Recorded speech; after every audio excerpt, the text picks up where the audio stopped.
এমন এক লোক আসবেন যিনি ইরান সহ বিভিন্ন দেশে ব্যাপক ধ্বংসযজ্ঞ চালাবেন। তারপর ইমাম মাহদির আগমন হবে। আসসালামু আলাইকুম ওয়ারাহমাতুল্লাহি ওয়াবারাকাতুহু।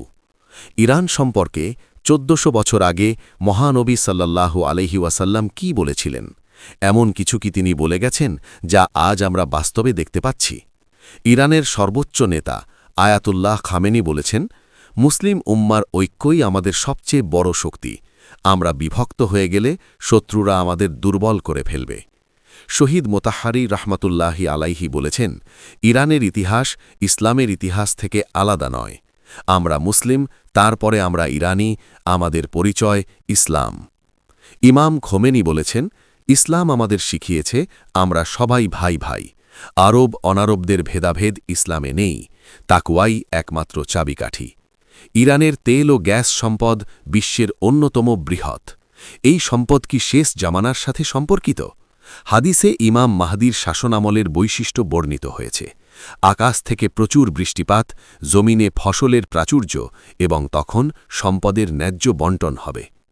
ইরানের তেল সম্পদ যদি ন্যায়সঙ্গতভাবে বিতরণ করা হয় তবে হাদিসের এই ভবিষ্যদ্বাণীর সাথে মিলে যাবে। তবে তার আগে বড় যুদ্ধ ও ধ্বংসযজ্ঞের ভবিষ্যদ্বাণী রয়েছে। নবী করিম সাল্লাল্লাহু আলাইহি ওয়াসাল্লাম বলেছেন, হত্যাকাণ্ড বৃদ্ধি পাবে। আধুনিক অস্ত্র দিয়ে এক মুহূর্তে হাজার হাজার মানুষ হত্যা করা সম্ভব। ইরানের ক্ষেপণাস্ত্র ও ড্রোন প্রযুক্তি সেই সক্ষমতা রাখে। ইরানের সর্বোচ্চ নেতা আয়াতুল্লাহ খামেনি ইমাম মাহদির আগমনে বিশ্বাস করেন এবং বলেন, আমরা ইমাম মাহদির আগমনের জন্য অপেক্ষা করছি। তার আগমনের পূর্বে আমাদের দায়িত্ব হল ইসলামী সমাজ গঠন করা। ইরান আজ বিশ্বের অন্যতম প্রধান ইসলামী দেশ। ৮৫ মিলিয়ন মানুষের এই দেশের ৯৯ ভাগের বেশি মুসলিম। এই দেশ নিজেকে ইসলামী প্রজাতন্ত্র হিসেবে পরিচয় দেয়।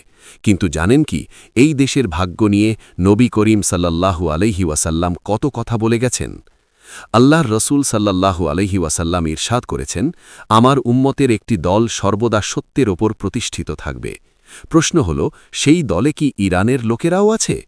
আজ আমরা ২০টি ভবিষ্যদ্বাণী নিয়ে আলোচনা করব। কিছু হাদিস আপনাকে শিহরিত করবে, কিছু আপনাকে ভাবিয়ে তুলবে, আর কিছু আপনার ঈমানকে শক্তিশালী করবে। আল্লাহ তাআলা পবিত্র কোরআনে ইরশাদ করেছেন, হে মানুষ, আমি তোমাদের সৃষ্টি করেছি এক পুরুষ ও এক নারী থেকে, আর তোমাদের বিভক্ত করেছি বিভিন্ন জাতি ও গোত্রে, যাতে তোমরা একে অপরের সাথে পরিচিত হতে পারো।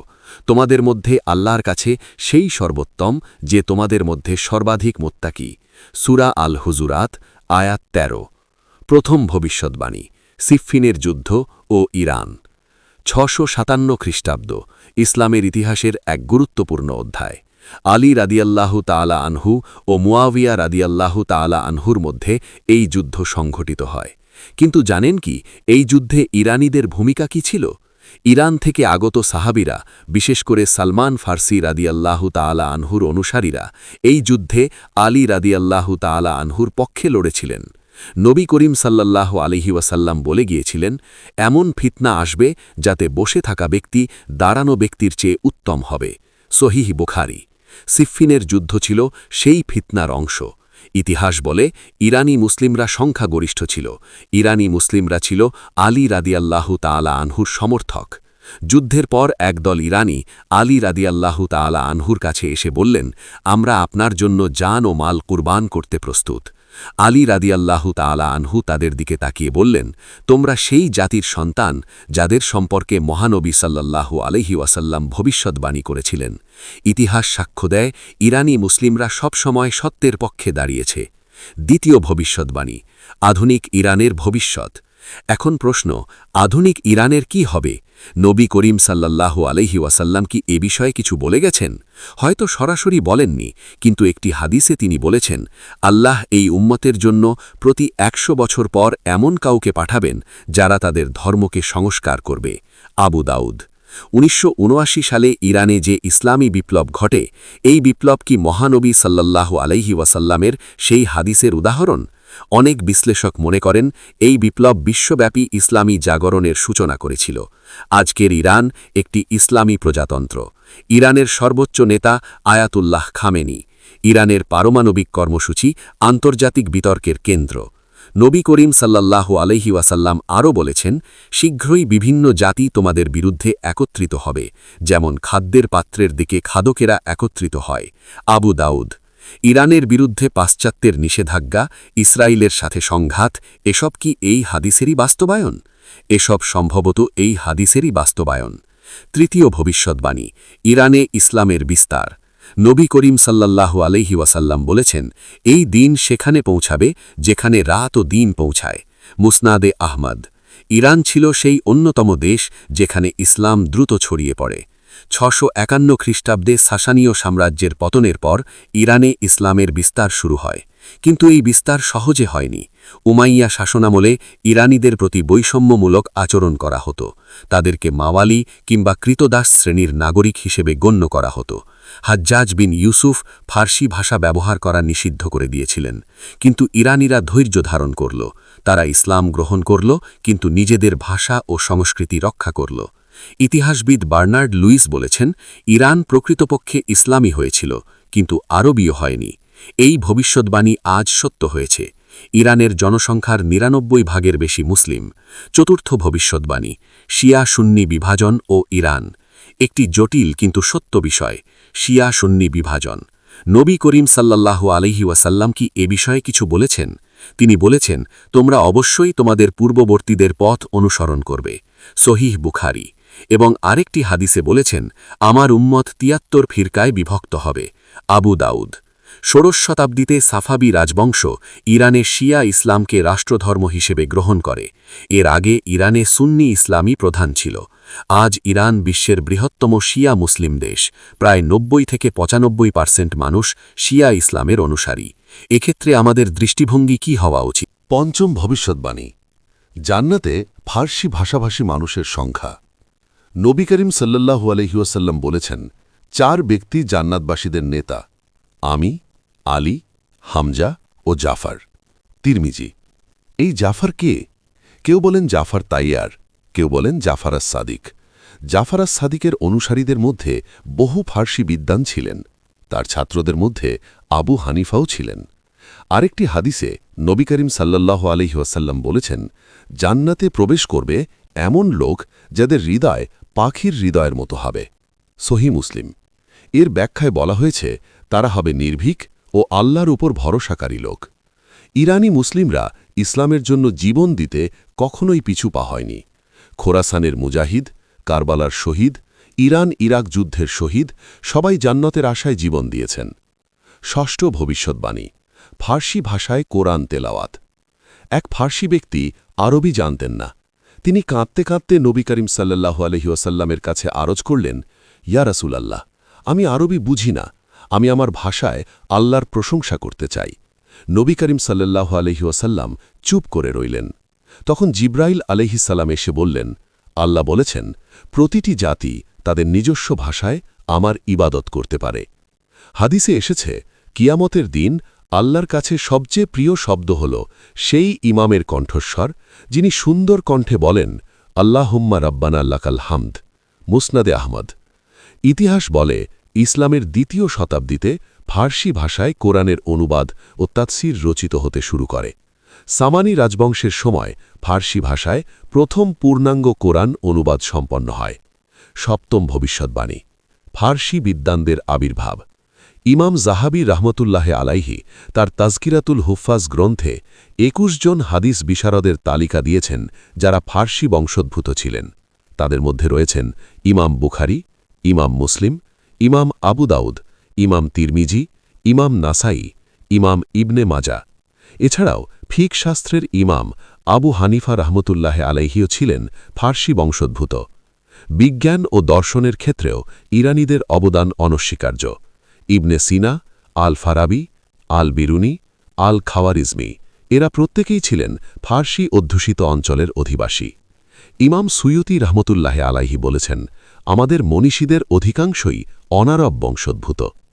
অষ্টম ভবিষ্যদ্বাণী, খোরাসান থেকে আগমন। খোরাসান প্রাচীন ইরানের একটি বিশাল প্রদেশ। বর্তমান ইরান, আফগানিস্তান, তুর্কমেনিস্তান এবং উজবেকিস্তানের কিছু অংশ নিয়ে গঠিত ছিল এই অঞ্চল। নবী করিম সাল্লাল্লাহু আলাইহি ওয়াসাল্লাম ইরশাদ করেছেন, পূর্ব দিক থেকে কিছু লোক আসবে, তাদের সাথে থাকবে জান্নাত ও চাবুক, যা দিয়ে তারা মানুষকে প্রহার করবে। মুসনাদে আহমদ। এই হাদিসের ব্যাখ্যায় মুহাদ্দিসগণ বলেন, এটা খোরাসানের মুজাহিদ ও বিদ্বানদের প্রতি ইঙ্গিত। খোরাসান থেকে বহু ইসলামী ব্যক্তিত্ব এসেছেন। আরেক হাদিসে এসেছে, জান্নাতীরা উচ্চ কক্ষের অধিবাসীদের দিকে তাকাবে যেমন তারা দূরবর্তী উজ্জ্বল তারকার দিকে তাকায়। সহিহ বুখারী। পণ্ডিতগণ বলেন, খোরাসানের বিদ্বানরা তাদের জ্ঞান ও তাকওয়ার কারণে জান্নাতে উচ্চ মর্যাদা পাবেন। খোরাসানের একটি বিখ্যাত শহর নিশাপুর। ইমাম মুসলিম, ইমাম তিরমিজি, ইমাম হাকিম নিশাপুরীও এই শহরের অধিবাসী ছিলেন। নবম ভবিষ্যদ্বাণী, কারবালার ঘটনা ও ইরানি শোক। 680 খ্রিস্টাব্দের কারবালার ঘটনা। ইমাম হুসাইন রাদিয়াল্লাহু তাআলা আনহুর শাহাদাত। ইরানি মুসলিমরা এই ঘটনার পর থেকে ইমাম হুসাইন রাদিয়াল্লাহু তাআলা আনহুর শোকে মাতম করে আসছেন। একটি হাদিসে এসেছে, হুসাইন রাদিয়াল্লাহু তাআলা আনহুর হত্যার জন্য মুমিনদের অন্তরে এক উত্তাপ রয়েছে, যা কখনো ঠান্ডা হবে না। মুসনাদে আহমদ। এই হাদিসের বিশুদ্ধতা নিয়ে মতভেদ আছে, তবে ইতিহাস সাক্ষ্য দেয় ইরানি মুসলিমরা কারবালার ঘটনাকে কেন্দ্র করে গভীর আবেগ পোষণ করে। প্রতি বছর মুহররম মাসে ইরানের আশুরা দিবসের মিছিল বিশ্ববিখ্যাত। সাফাবি রাজবংশ ক্ষমতায় আসার পর তারা ইরানে শিয়া ইসলামকে প্রাতিষ্ঠানিক রূপ দেয় এবং আশুরা পালনকে উৎসাহিত করে। দশম ভবিষ্যদ্বাণী, ঈমান যদি সুরাইয়া তারকায় থাকত। একবার এক ব্যক্তি ইমাম আবু হানিফা রহমতুল্লাহ আলাইহিকে জিজ্ঞেস করলেন, আপনার বংশ কোথায়? ইমাম আবু হানিফা রহমতুল্লাহ আলাইহি কিছুক্ষণ চুপ করে রইলেন। তারপর বললেন, আমি সেই জাতির সন্তান যাদের সম্পর্কে রাসূলুল্লাহ সাল্লাল্লাহু আলাইহি ওয়াসাল্লাম ভবিষ্যদ্বাণী করেছিলেন। হজরত আবু হুরায়রা রাদিয়াল্লাহু তাআলা আনহু বর্ণনা করেছেন, আমরা নবী করিম সাল্লাল্লাহু আলাইহি ওয়াসাল্লামের কাছেই বসা ছিলাম। তখন তার উপর সূরা জুমুয়া নাজিল হল। যখন তিনি আয়াত তেলাওয়াত করলেন, আর অন্যদের জন্যেও তাদের মধ্যে যারা এখনও তাদের সাথে মিলিত হয়নি, আমি জিজ্ঞেস করলাম, ইয়া রাসূলাল্লাহ, এই অন্যরা কারা? মহানবী সাল্লাল্লাহু আলাইহি ওয়াসাল্লাম উত্তর দিলেন না। আমি 3 বার প্রশ্ন করলাম। তখন আমাদের মাঝে সালমান ফার্সি রাদিয়াল্লাহু তাআলা আনহু ছিলেন। রাসূলুল্লাহ সাল্লাল্লাহু আলাইহি ওয়াসাল্লাম তার হাত সালমানের উপর রাখলেন এবং বললেন, যদি ঈমান সুরাইয়া তারকায়ও থাকত, তাহলে পারস্যের অধিবাসীদের মধ্য থেকে কিছু মানুষ সেই ঈমান অর্জন করত। সহিহ মুসলিম, হাদিস নম্বর 2546। ইমাম কুরতুবী রহমতুল্লাহ আলাইহি বলেছেন, এই হাদিস ফার্সি জাতির মর্যাদার স্পষ্ট প্রমাণ। নবী করিম সাল্লাল্লাহু আলাইহি ওয়াসাল্লাম ভবিষ্যদ্বাণী করেছেন যে এই জাতি ইসলামী জ্ঞানের চূড়ায় পৌঁছাবে। একাদশ ভবিষ্যদ্বাণী, সালমান ফার্সি রাদিয়াল্লাহু তাআলা আনহুর মর্যাদা। সালমান ফার্সি ইসলামের প্রথম ইরানি মুসলিম। তার জীবনী অত্যন্ত অনুপ্রেরণাদায়ক। তিনি ইরানের একটি সম্ভ্রান্ত পরিবারে জন্মগ্রহণ করেছিলেন। সত্যের সন্ধানে নিজ দেশ ছেড়ে প্রথমে সিরিয়া, তারপরে আরবে পৌঁছান এবং শেষে মদিনায় এসে ইসলাম গ্রহণ করেন। নবী করিম সাল্লাল্লাহু আলাইহি ওয়াসাল্লাম তাকে অত্যন্ত ভালোবাসতেন এবং বলেছিলেন, সালমান আমাদের আহলে বাইতের অন্তর্ভুক্ত। মুসনাদে আহমদ। সালমান রাদিয়াল্লাহু তাআলা আনহুর মাধ্যমেই পারস্য সম্পর্কে নবী করিম সাল্লাল্লাহু আলাইহি ওয়াসাল্লামের প্রথম ভবিষ্যদ্বাণী প্রকাশ পায়। তার হাত ধরে বহু ইরানি ইসলামের ছায়ায় এসেছিলেন। 12তম ভবিষ্যদ্বাণী, সূরা জুমুয়ার আয়াত ও ফার্সিদের আগমন। সূরা জুমুয়াতে আল্লাহ পাক ইরশাদ করেছেন, তিনি উম্মীদের মাঝে তাদের মধ্য থেকে একজন রাসূল পাঠিয়েছেন, যিনি তাদের কাছে তার আয়াত তেলাওয়াত করেন, তাদের পবিত্র করেন এবং তাদের কিতাব ও হিকমত শিক্ষা দেন, যদিও তারা আগে স্পষ্ট বিভ্রান্তিতে ছিল। আর অন্যদের জন্যেও পাঠিয়েছেন, তাদের মধ্যে যারা এখনও তাদের সাথে মিলিত হয়নি, আর তিনি পরাক্রমশালী, প্রজ্ঞাময়। সূরা জুমুয়া, আয়াত 2-3। এই আয়াত নাজিল হওয়ার পর সাহাবীরা জিজ্ঞেস করলেন, এই অন্যরা কারা? রাসূলুল্লাহ সাল্লাল্লাহু আলাইহি ওয়াসাল্লাম সালমান ফার্সির দিকে ইশারা করে বললেন, যদি ঈমান সুরাইয়া তারকায়ও থাকত, তাহলে এই লোকেরা তা অর্জন করত। ইমাম তাবারি। 13তম ভবিষ্যদ্বাণী, খোরাসান থেকে কালো পতাকা। এবার আমরা শেষ সময়ের আলামত নিয়ে আলোচনা করব। নবী করিম সাল্লাল্লাহু আলাইহি ওয়াসাল্লাম ইরশাদ করেছেন, খোরাসান থেকে কালো পতাকা বের হবে। তোমরা সাহায্যপ্রাপ্ত হবে, এদের সাহায্য করবে। যখন তোমরা তাদের দেখবে, তখন তাদের কাছে গিয়ে বায়াত গ্রহণ করবে, যদিও তোমাদের বরফের উপর হামাগুড়ি দিয়ে যেতে হয়। মুসনাদে আহমদ। খোরাসান অর্থাৎ বর্তমান ইরান আফগানিস্তান এলাকা। হাদিসে এসেছে কালো পতাকাবাহী একদল সৈন্য আসবে, যাদের নেতা হবেন শুয়াইব ইবনে সালেহ। বর্তমান বিশ্বের ঘটনাবলীর সাথে এই ভবিষ্যৎবাণীর মিল খোঁজার চেষ্টা করেন অনেকে। গাজা, ইরান, সিরিয়া, লেবাননের বর্তমান পরিস্থিতি এই ভবিষ্যৎবাণীর কথা মনে করিয়ে দেয়। ১৪তম ভবিষ্যৎবাণী, ইমাম মাহাদির আগমন ও ইরান। নবী করিম সাল্লাল্লাহু আলাইহি ওয়াসাল্লাম ইরশাদ করেছেন, যদি দুনিয়ার একদিনও অবশিষ্ট থাকে তবে আল্লাহ সেই দিনকে দীর্ঘ করবেন, যতক্ষণ না তিনি আমার পরিবারের একজন লোককে পাঠান যার নাম আমার নামের মতো, যার পিতার নাম আমার পিতার নামের মতো। আবু দাউদ। ইতিহাসবিদগণ বলেন, ইমাম মাহাদির আগমনের সময় ইরানের লোকেরা গুরুত্বপূর্ণ ভূমিকা রাখবে। শিয়া বিশ্বাস অনুযায়ী ইমাম মাহাদি হলেন ১২তম ইমাম, যিনি ৮৭৪ খ্রিস্টাব্দে গায়েব হয়ে যান। তবে এই বিশ্বাসটি সহি নয়। সুন্নি বিশ্বাসেও ইমাম মাহাদির আগমন একটি গুরুত্বপূর্ণ বিষয়। এবার আমরা ১৫তম ভবিষ্যৎবাণী শুনব, সুফিয়ানি ও ইরান। সুফিয়ানি শেষ সময়ের একজন খারাপ চরিত্র। নবী করিম সাল্লাল্লাহু আলাইহি ওয়াসাল্লাম বলেছেন, পূর্ব দিক থেকে আমার পরিবারের একজন লোক বের হবে, যাকে সুফিয়ানি বলা হয়। মুসনাদে আহমদ। সুফিয়ানি সম্পর্কে হাদিসে আরও বলা হয়েছে, সুফিয়ানি বের হবে এবং ৩৩ মাস পৃথিবী শাসন করবে। মুসনাদে আহমদ। এই সময়ে তিনি ইরান সহ বিভিন্ন দেশে ব্যাপক ধ্বংসযজ্ঞ চালাবেন। তারপর ইমাম মাহাদির আগমন হবে এবং তিনি সুফিয়ানির বিরুদ্ধে যুদ্ধ ঘোষণা করবেন। ইরানের ইতিহাসে সুফিয়ানির মতো অনেক শাসক এসেছে, যেমন মঙ্গল আক্রমণ, তৈমুর লংয়ের আক্রমণ। ভবিষ্যৎবাণী ১৬, দাজ্জাল ও ইরান। দাজ্জাল শেষ সময়ের সবচেয়ে বড় ফিতনা। নবী করিম সাল্লাল্লাহু আলাইহি ওয়াসাল্লাম বলেছেন, দাজ্জালের অনুসারী হবে ইসফাহানের ইহুদিদের ৭০,০০০ লোক, যাদের পরনে থাকবে মোটা চাদর। সহি মুসলিম। হাদিস নম্বর ২৯৪৪। আসফাহান বা ইস্পাহান ইরানের একটি প্রাচীন শহর। আজও সেখানে একটা ইহুদি সম্প্রদায় বসবাস করে। নবী করিম সাল্লাল্লাহু আলাইহি ওয়াসাল্লাম ১৪০০ বছর আগে বলে গেছেন যে ইস্পাহানের ইহুদিরা দাজ্জালের অনুসারী হবে। ইমাম নববী রাহমাতুল্লাহি আলাইহি এই হাদিসের ব্যাখ্যায় বলেন, এই হাদিস একটি স্পষ্ট ভবিষ্যৎবাণী যে দাজ্জালের অধিকাংশ অনুসারী হবে ইস্পাহানের ইহুদিরা। এটি নবুয়তের একটি বড় নিদর্শন। নবী করিম সাল্লাল্লাহু আলাইহি ওয়াসাল্লাম বলেছেন, যে ব্যক্তি সূরা কাহাফের প্রথম ১০ আয়াত মুখস্থ করবে সে দাজ্জালের ফিতনা থেকে রক্ষা পাবে। সহি মুসলিম। ভবিষ্যৎবাণী ১৭, ইয়াজুজ মাজুজ ও ইরান। ইয়াজুজ মাজুজ দুটি বর্বর জাতি। আল্লাহ তাআলা কোরআনে বলেন, অবশেষে যখন ইয়াজুজ মাজুজকে খুলে দেওয়া হবে এবং তারা প্রতিটি উচ্চ স্থান থেকে ছুটে আসবে। সূরা আল আম্বিয়া আয়াত ৯৬। হাদিসে এসেছে ইয়াজুজ মাজুজ বের হবে খোরাসানের দিক থেকে। তারা এত বেশি সংখ্যক হবে যে তাদের সামনে কোনো কিছুই টিকতে পারবে না।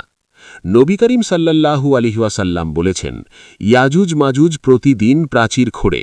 যখন তারা সূর্যের আলো দেখতে পায় তখন তাদের নেতা বলে, ফিরে যাও, আগামীকাল আবার খুঁড়ব। মুসনাদে আহমদ। ইয়াজুজ মাজুজের আবির্ভাবের স্থান হিসাবে ইরান ও মধ্য এশিয়ার কথা বলা হয়। ইতিহাসে চেঙ্গিস খানের মঙ্গল বাহিনীকে অনেক মুসলিম ঐতিহাসিক ইয়াজুজ মাজুজের সাথে তুলনা করেছেন।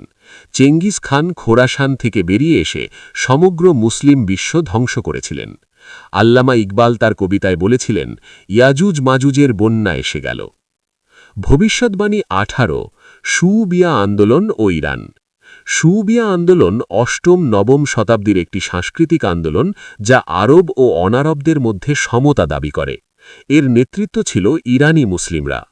নবী করিম সাল্লাল্লাহু আলাইহি ওয়াসাল্লাম বলেছেন, আরবদের কোনো অনারবদের উপর শ্রেষ্ঠত্ব নেই, আবার অনারবদেরও কোনো আরবের ওপর শ্রেষ্ঠত্ব নেই তাকুয়া ছাড়া। মুসনাদে আহমদ। এই হাদিস শুবিয়া আন্দোলনের মূল দাবির সাথে মিলে যায়।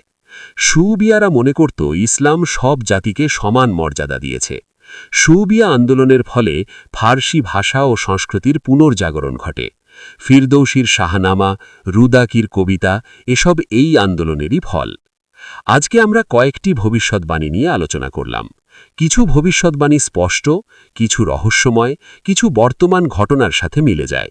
মনে রাখবেন, শেষ সময়ের আলামত নিয়ে গবেষণা করা জরুরি, তবে নির্দিষ্ট তারিখ বা ঘটনা নিশ্চিত করে বলা উচিত নয়। কিয়ামতের জ্ঞান একমাত্র আল্লাহর কাছে। আমাদের কর্তব্য ঈমান মজবুত করা, ইবাদত করা, দান করা, সৎ কাজের আদেশ দেওয়া, মুসলিম ঐক্য বজায় রাখা।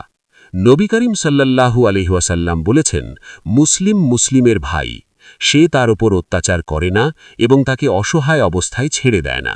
সুতরাং ইরানের মুসলিমরা আমাদের ভাই। আমরা তাদের জন্য দোয়া করব, তাদের পাশে দাঁড়াব এবং শেষ সময়ের সবচেয়ে বড় ফিতনা দাজ্জাল থেকে বাঁচতে আমরা দোয়া পড়ব। হে আল্লাহ, আমি আপনার কাছে কবরের শাস্তি থেকে, জাহান্নামের শাস্তি থেকে, জীবন ও মৃত্যুর ফিতনা থেকে এবং দাজ্জালের ফিতনা থেকে আশ্রয় চাই। আল্লাহ আমাদের সবাইকে হেদায়েত দান করুন। ইমাম মাহাদির আগমনের সময় আমাদের সত্যের পথে অবিচল রাখুন। দাজ্জালের ফিতনা থেকে আমাদের রক্ষা করুন। আমাদের কবরকে জান্নাতের বাগানে পরিণত করুন। প্রিয় আখেরি নবীর উম্মত, আজকের ভিডিও এ পর্যন্তই। সবাই ভালো থাকবেন। আল্লাহ রব্বুল আলামিন আমাদের সবাইকে হেদায়েত দান করুন। আমিন।